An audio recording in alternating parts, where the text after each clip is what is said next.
Hello everyone, welcome to nursing chronicles YouTube channel. आज की इस वीडियो में हम GMCH 2025 के लिए नर्सिंग ऑफिसर एग्जाम के लिए मल्टीपल चॉइस क्वेश्चन को सॉल्व करेंगे। आज की सीरीज का सबसे फर्स्ट क्वेश्चन है हमारा, what is the characteristic appearance of achalasia on barium swallow.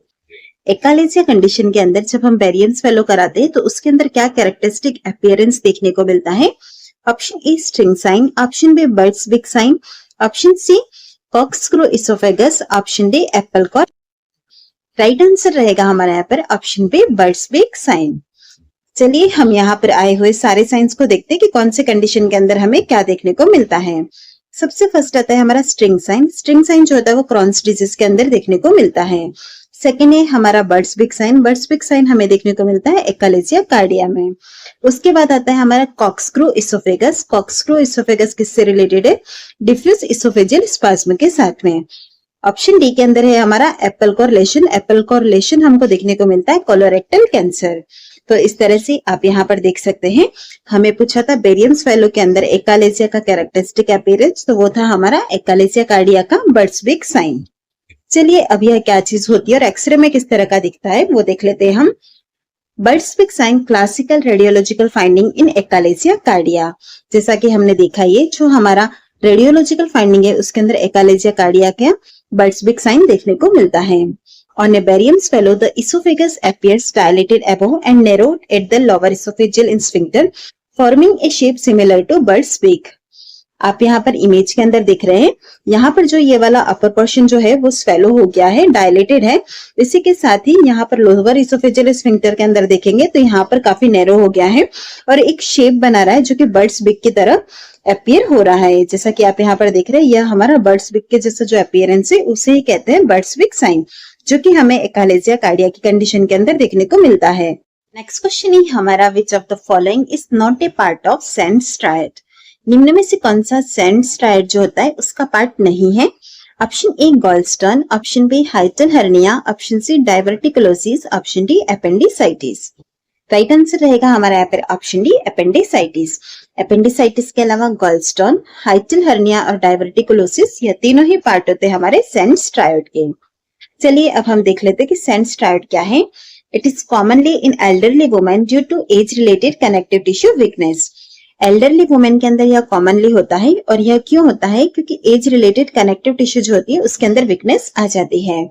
उसके बाद अगर हम बात करते हैं इसके सिम्टोमेटिक की, तो यह जो होता है एसिम्टोमेटिक रहता है और present with non specific abdominal symptom.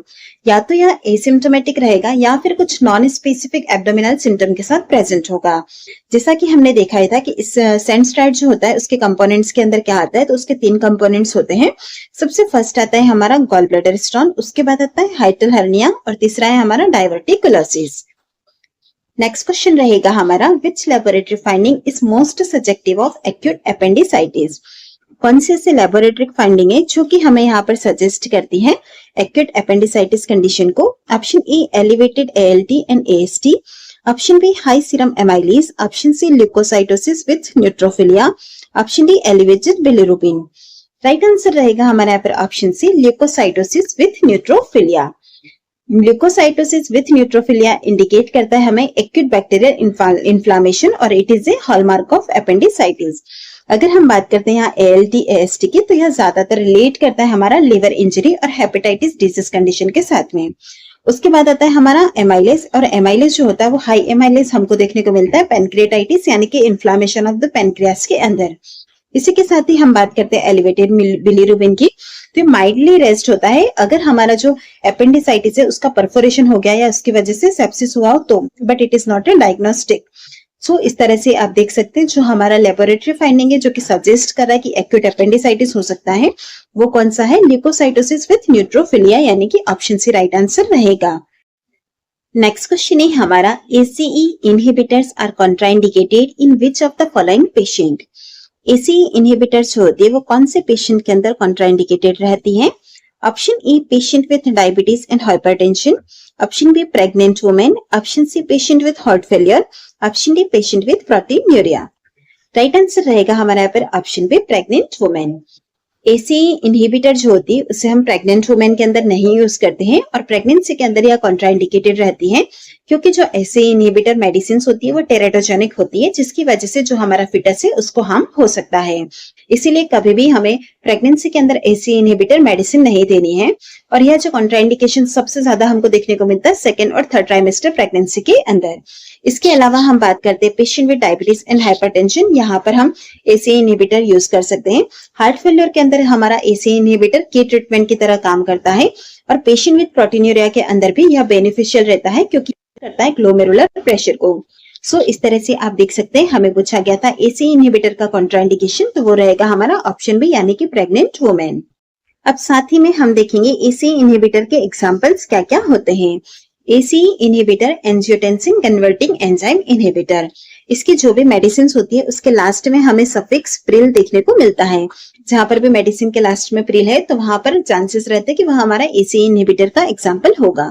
सबसे फर्स्ट है हमारा लिसिनोप्रिल, इनालाप्रिल, कैप्टोप्रिल, फिनाप्रिल और बेंजाप्रिल। यह सारी ही प्रिल सफिक्स वाली जो मेडिसिन है वो हमारी एसी इनहिबिटर के एग्जाम्पल है। नेक्स्ट क्वेश्चन है हमारा which of the following is a negative symptom of schizophrenia. निम्न में से कौन सा नेगेटिव सिम्टम है शिजोफ्रेनिया का। Option A hallucination, option B social withdrawal, option C delusion, option D disorganised speech. Right answer रहेगा हमारा यहाँ पर ऑप्शन बी सोशल विड्रॉवल।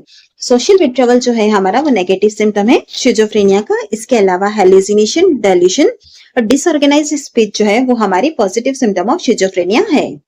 चलिए अब यहाँ पर सिम्टम की बात हो रही है तो हम पॉजिटिव और नेगेटिव दोनों सिम्टम्स को देख लेते हैं।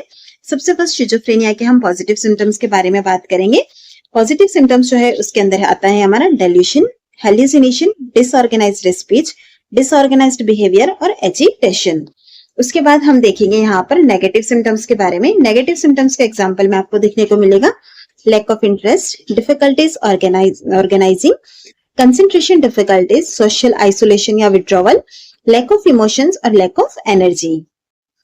नेक्स्ट क्वेश्चन है हमारा which personality disorder is most closely linked to substance abuse and criminal behaviour.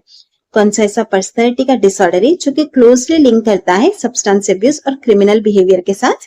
Option A dependent personality disorder, option B borderline personality disorder, option C antisocial personality disorder, option D schizoid personality disorder.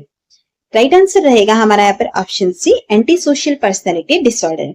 चलिए हम यहाँ पर जो भी personality disorder दिए उसके characteristics देख लेते हैं। सबसे फर्स्ट आएगा हमारा डिपेंडेंट पर्सनैलिटी डिसऑर्डर। डिपेंडेंट के अंदर आपको देखने को मिलेगा सबमिसिव और कॉम्प्लिएंट। नेक्स्ट है हमारा बॉर्डरलाइन पर्सनैलिटी डिसऑर्डर। इसके अंदर may have impulsivity but not criminal behaviour as a core trait. उसके बाद आएगा हमारा antisocial personality disorder. Antisocial personality disorder के अंदर क्या होता है, यह स्ट्रांगली एसोसिएट करता है सब्सटेंस अब्यूज के साथ में। इसी के साथ ही it disregard for laws and lack of remorse. Next है हमारा schizoid personality disorder. Schizoid personality disorder में आपको क्या देखने को मिलेगा, एक सोशल विड्रॉवल होगा, लेकिन यह जो है वो क्राइम के साथ एसोसिएट नहीं करेगा। जैसा कि आप यहाँ पर देख सकते हैं substance abuse in criminal behaviour दिया गया है जो कि क्लोजली लिंक है हमारा एंटी सोशल पर्सनैलिटी डिसऑर्डर के साथ में। नेक्स्ट क्वेश्चन है हमारा a woman frequently exaggerate emotions, dresses provocatively and craves attention, most likely diagnosis. एक वुमन है जो कि फ्रीक्वेंटली इमोशंस को एक्सैजरेट कर रही है, इसी के साथ इसका जो ड्रेसिंग सेंस है वो प्रोवोकेटिवली है और अटेंशन के लिए क्रेविंग है। यहाँ पर मोस्ट लाइकली कौन सा डायग्नोसिस हो सकता है। Option A histrionic personality disorder, option B borderline personality disorder, option C narcissistic personality disorder, option D avoidant personality disorder.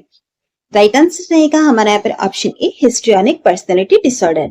अगर हम बात करते हैं यहाँ पर हिस्ट्रियोनिक पर्सनैलिटी डिसऑर्डर की, उसके अंदर क्या होता है, यह थिएट्रिकल होती है। इसी के साथ ही हमें यहाँ पर अटेंशन सीकिंग बिहेवियर देखने को मिलता है। स्पेशली वुमेन्स के अंदर अगर फिजिकल अपीयरेंस फॉर अटेंशन भी देखने को मिलता है।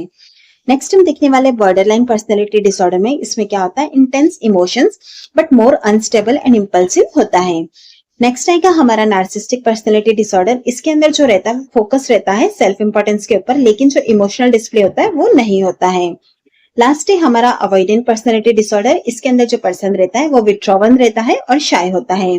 तो इस तरह से आप देख सकते हैं यहाँ पर क्रेव्स फॉर अटेंशन, इसी के साथ ही ड्रेसिंग सेंस दिया गया था, इमोशन एग्जैजरेट थी, तो यह हमारे कैरेक्टरिस्टिक के साथ में बिलोंग करते हैं हिस्ट्रेनिक पर्सनैलिटी डिसऑर्डर के साथ में। तो यहाँ पर आप डायग्नोसिस जो है वो हिस्ट्रेनिक पर्सनैलिटी डिसऑर्डर एक्सपेक्ट कर सकते हैं।